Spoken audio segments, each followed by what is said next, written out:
If you still haven't decided on your outfit for this evening, Sky News Chief Meteorologist Tom Saunders has your New Year's Eve forecast.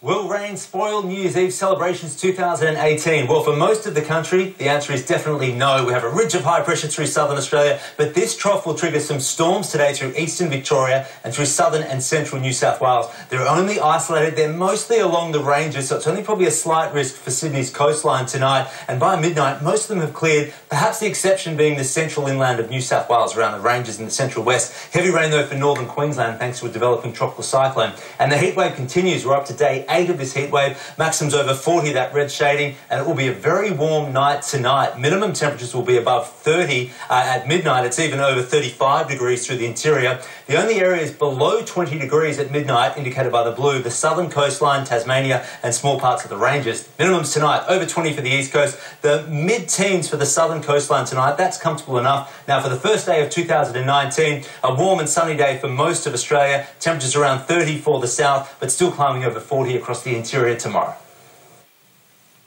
To other news now, and Labor has accused the Liberal Party of focusing on itself instead of the Australian people following Peter Dutton's extraordinary spray against former Prime Minister Malcolm Turnbull. And there's more evidence of division in Liberal Party ranks. According to the Australian, Liberal MPs have labelled the Home Affairs Minister selfish and arrogant after he accused Mr Turnbull of running a paralysed government. But the Daily Telegraph reports coalition MPs are privately rallying behind Mr Dutton for having the courage to explain why the former PM was rolled. Mr Dutton also accused Mr Turnbull of being an ineffective communicator and not having a political bone in his body. But Deputy Labor leader Tanya Plibersek says Mr Dutton has lost touch of reality. Well, Peter Dutton was voted by doctors the worst health minister in living memory. Peter Dutton launched a coup and couldn't count to 43, the number of votes he needed to become leader.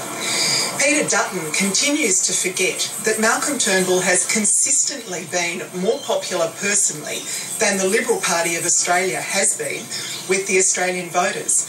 And Peter Dutton misses the fact that the Liberals have gone backwards since they got rid of Malcolm Turnbull. So I don't know what Peter Dutton's been doing over this Christmas break, but it's certainly not been checking in on reality.